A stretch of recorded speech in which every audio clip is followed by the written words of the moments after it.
ટીવી9 પર આપનું સ્વાગત છે। હું છું હાર્દિક મોદી। શરૂઆત કરીશું જ્યાં ગુજરાતમાં આગામી 3 દિવસ ભારે વરસાદની આગાહી કરાઈ છે અને આ આગાહી અંબાલાલ પટેલની છે। જી હા, આગામી 72 કલાકમાં મોટા ભાગના વિસ્તારોમાં કમોસમી વરસાદની શક્યતા છે। સૌરાષ્ટ્ર અને કચ્છ તેમજ દક્ષિણ ગુજરાતમાં ભારે વરસાદ પડી શકે છે। ઉત્તર અને મધ્ય ગુજરાતમાં પણ વરસી શકે છે વરસાદ। અંબાલાલ પટેલની લેટેસ્ટ આગાહી।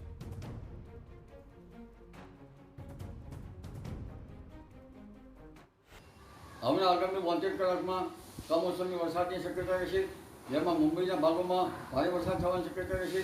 આ ઉપરાંત વલસાડ, આહવા, ડાંગના ભાગોમાં ભારે વરસાદ થવાની શક્યતા રહેશે।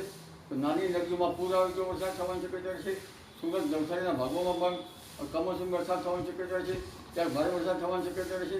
આ ઉપરાંત દક્ષિણ સૌરાષ્ટ્રના ભાગોમાં ભારે વરસાદ થવાની શક્યતા રહેશે। જૂનાગઢ, અમરેલીના ભાગોમાં ભારે વરસાદ થવાની શક્યતા રહેશે। આ ઉપરાંત ગીરના ભાગોમાં પણ વરસાદ થવાની શક્યતા રહેશે, ત્યાં ભારે વરસાદ થવાની શક્યતા રહેશે। ઉત્તર સૌરાષ્ટ્રના ભાગોમાં વરસાદ થવાની શક્યતા રહેશે। પશ્ચિમ સૌરાષ્ટ્ર, જામનગર વગેરે ભાગોમાં વરસાદ થવાની શક્યતા રહેશે। સૌરાષ્ટ્રના કેટલાક ભાગોમાં ભારે વરસાદ થવાની શક્યતા રહેશે। કચ્છના ભાગોમાં પણ વરસાદ થવાની શક્યતા રહેશે। આ ઉપરાંત ઉત્તર ગુજરાતના ભાગોમાં પણ વરસાદ થવાની શક્યતા રહેશે।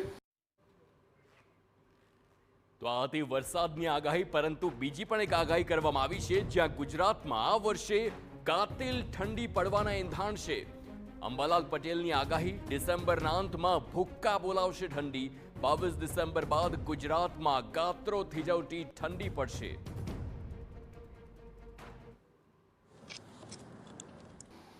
આ વખતે લા નીનોની ધાસ્તીના સંકેત સાંપડી રહ્યા છે, ત્યાં શિયાળામાં ભારે ઠંડી પડવાની શક્યતા રહેશે।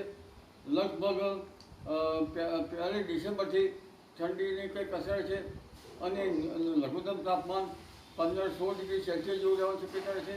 22મી ડિસેમ્બર બાદ ગાત્રોથી જેવી ઠંડી પડવાની શક્યતા રહેશે અને લઘુત્તમ તાપમાન 10 ડિગ્રી સેલ્સિયસ કે 8 ડિગ્રી સેલ્સિયસ જેવું રહેવાની શક્યતા રહેશે અને લગભગ 27મી ડિસેમ્બરે પણ ઠંડીનો ચમકારો વધે।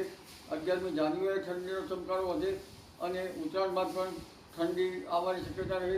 ગાત્રોથી જેવી ઠંડી ઉત્તરાયણ બાદ પણ રહેવાની શક્યતા રહેશે અને લગભગ 20મી ફેબ્રુઆરી બાદ ઠંડીમાં કંઈક ઘટાડો થાય અને આ વખતે હોળી પણ ઠંડી તાપીને જાય તેવી રહેવાની શક્યતા રહેશે।